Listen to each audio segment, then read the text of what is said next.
पाकिस्तान मुर्दाबाद, भारत जिंदाबाद, भारत जिंदाबाद। पाकिस्तान में तुम एक मलेरिया की दवा नहीं बना सकते, तुम एक मोटरसाइकिल का टायर तैयार नहीं कर सकते। भारत बहुत आगे है, भारत से पंगा मत लो। हम पाकिस्तान के लोगों से कहेंगे इधर मत देखो, उधर ही देखो। तुमको तुम्हारे पास बलूचियों का प्रॉब्लम, तुम्हारे पास क्या क्या झगड़े हैं, तुम उसको देखो। ये देश मेरा है, तुम्हारा नहीं है, हमारे घर का मामला है। आप इसमें अपनी टांग या अपनी नाक मत अड़ाओ, जख्मी हो जाएंगी तुम्हारी टांग और नाक। तुमको इस्लाम के माने समझ में नहीं आए, हमको समझ में आ गए। तो पाकिस्तान के बारे में हम ये कहना चाहेंगे कि मलाला कोई हमला पाकिस्तान में हुआ, उसको वहां पर पढ़ना पड़ा। पाकिस्तान के वो ISI के आसिम मुनीर को कहना चाहेंगे जो अपनी तकरीर में एक बकवास अनाप शनाप बातें बके हैं। हम आसिम मुनीर को कहना चाहेंगे कि सन 47 में हमने फैसला ले लिया कि हम भारत को छोड़कर नहीं जाएंगे। हमने जिना के पैगाम को ठुकराया। भारत ही हमारी सरजमीन थी, भारत ही हमारी सरजमीन है और इंशाअल्लाह भारत ही हमारी सरजमीन रहेगा। और हम वो लोग जो आज पाकिस्तान में बैठकर बकवास बक रहे हैं, हम उनसे कहना चाहेंगे कि तुम इस्लाम को जानते नहीं हो। तुम इस्लाम, हमको पाकिस्तान से कभी मतलब था ना कभी रहेगा। अरे ये तुमको शर्म नहीं है कि तुम तुम्हारे मुल्क को चीन के पास गिरवी करती हो और तुम इस्लाम की बात करते हो।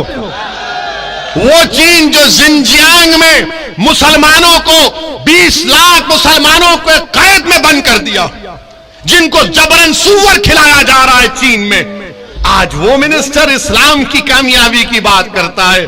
अरे मिनिस्टर, पाकिस्तान में तुम एक मलेरिया की दवा नहीं बना सकते, तुम एक मोटरसाइकिल का टायर तैयार नहीं कर सकते। भारत बहुत आगे है, भारत से पंगा मत लो। ये हमारा घर का मामला, हम घर में तय कर लेंगे। हमको पाकिस्तान से कभी मतलब था ना कभी रहेगा। याद रखो, जब भारत पर अगर कोई उंगली उठाता है तो हम अपने तमाम इख्तलाफात को भूलकर एक सीसा पिला हुई दीवार की तरह खड़े हो जाते हैं। तो हम इन तमाम लोगों से कहेंगे कि आज आपने बुरी नजर से भारत की तरफ उठाकर देखा है। मुझे यकीन है कि जो मासूमों का कत्ल हुआ है उनका खून रायगा नहीं जाएगा।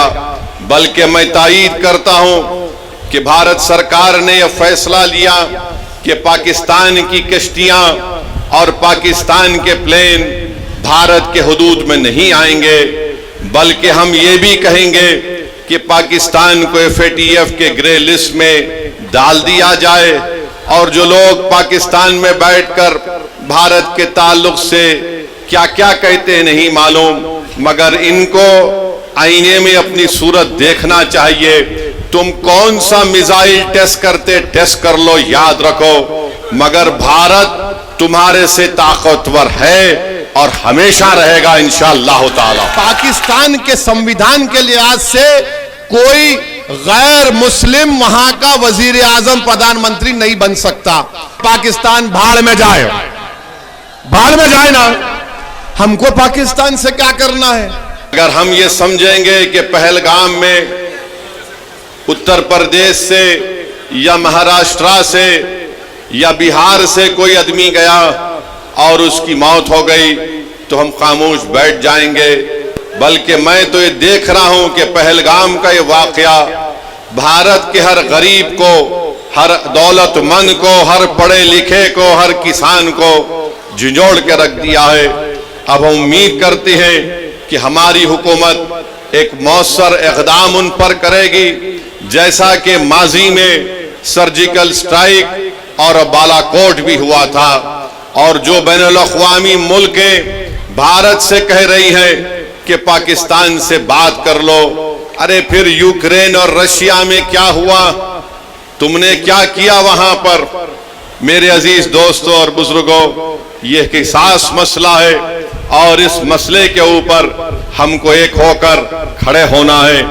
ये जरूरी है कि हम तमाम लोग ऐसे वक्त पर अपने इत्तेहाद को मजबूत रखें और जो लोग इस दहशतगर्दाना हमले के बावजूद भी हिंदू मुस्लिम की बातें कर रहे हैं, मैं उनसे कहूंगा कि अहमकों की दुनिया में बसने वालों, तुम भारत को कमजोर करने का काम कर रहे हो। अगर आज हमारे वतन में इस बड़े दहशतगर्द हमले के बाद भी अगर तुम हिंदू मुस्लिम करोगे तो फिर याद रखो ISI और पाकिस्तान में बैठे हुए दहशतगर्द, वो उनके चेहरों पर खुशियां होंगी।